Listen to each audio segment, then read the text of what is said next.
everyone.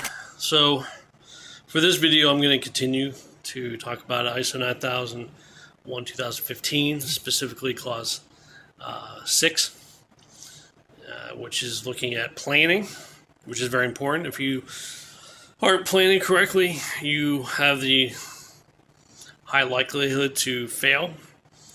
Planning is very important before starting any business venture, any project.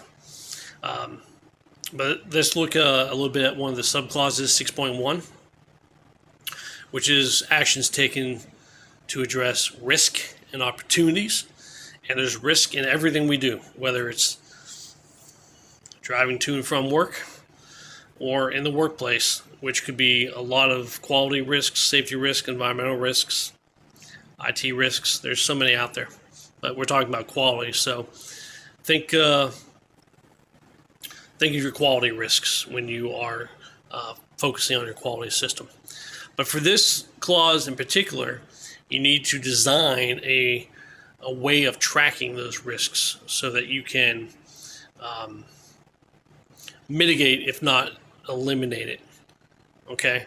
So from a quality standpoint for auditing, you have to have a risk matrix of some sort developed that looks at the likelihood and the impact of whatever the service may be.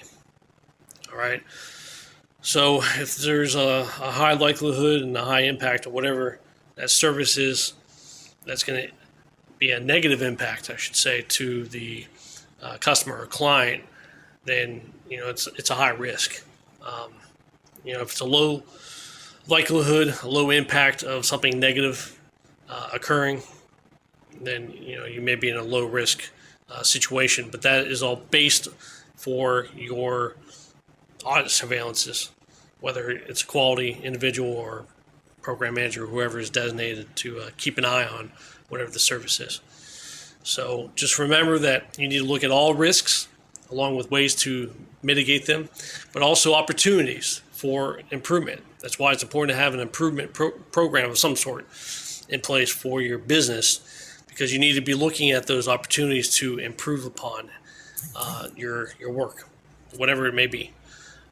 So you have to have that system, which we'll get into also later on different ways to improve. So that's the primary thing for 6.1, looking at risks and opportunities. Hey everyone, I want to continue to talk a little bit more about ISO 9001-2015 clause 6.1, because there's a couple subclauses underneath that, and I only got to the first one in the last video. So it's important that when a business, depending on its size, looks at risk, they don't look at it only from a high level where they may put it in a quality plan or manual, and that's it. Especially for larger companies, they may have a lot of internal processes, work instructions that are should be designed at least for the employee's use to meet whatever requirements the customer and client have. And some may have a lot. There may be dozens, if not hundreds. So what's the risk for each of these documents? What's the risk of that particular function in those documents? It should be outlined in those processes, not just in the quality plan, but in those individual processes. How are they going to be handled? And oftentimes, and it happens where you just throw a list of risks in there, but there's nothing in there that shows how you're going to mitigate it, eliminate it, even pass it off to someone else. So it's important that you have something in place from a quality standpoint that outlines all the risks in your functional area, as well as how you're going to handle it. All right. And then once you have all that outlined, because again, this is part of planning. That's what clause 6.0, 1, 2 is for, is planning. You have to then train your employees on those risks that were identified and mitigating actions, because they are the ones that's going to be working them, seeing them every day, handling them. So, identification, actions taken to mitigate, eliminate, and communicate them to the workforce. All right, that's all very important. It's all needed. Some businesses may not have as many risks than others, but you got to look at them. And it's not just quality. There could be others that are out there for other plans, safety, environmental, whatever it may be. All right. Hey everyone. All right, so I'm going to get a little bit further into Clause 6, which is planning for ISO 9001-2015. Specifically, this one is going to cover the quality objectives, which is 6.2. Next video will be 6.3, which will close out Clause 6 for planning. But the quality objectives are tied to the quality policy, which I spoke on in a previous video. Depending on the size of a company, a business, they may have a couple objectives, they may have several. Normally, these objectives are in place for whatever the customer or client wants, maybe anything internal. But normally, you look at customer client satisfaction. How are you doing for them? What's their opinion of you? You have to have something in place to capture that. How are you improving things for your customer and your client? Again, you have to have a way of capturing that. Are you meeting all requirements? That could be another objective. So for each of these objectives, you have to have a way of measuring it, of tracking it. How are you doing and meeting them? All right. If you don't have that metric, that data, then you've already failed this part of Clause 6. So it's very important that whatever the objective is that you create is tracked. Okay.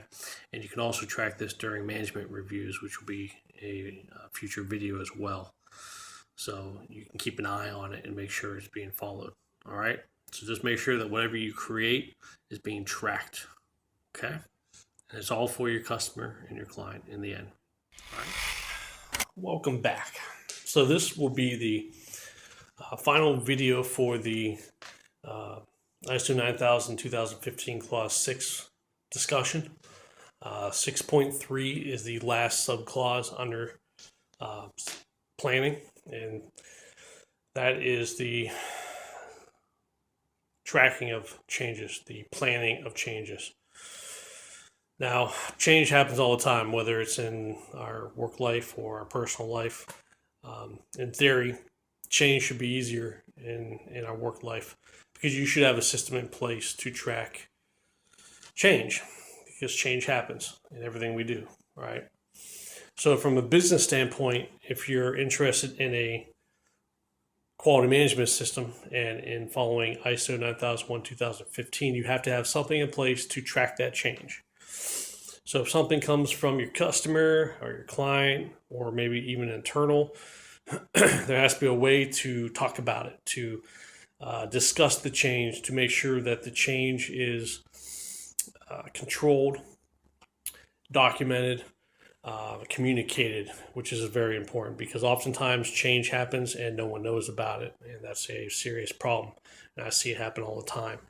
So if there's a change, those that are impacted, which could be the entire business, needs to know about it, of course, because if they don't, whatever that change is going to fail if they're not a part of the change. So developing the change once you have received it through maybe modification of an internal process that you may have, communicating that change to all those that are affected is key to the success of change in a business.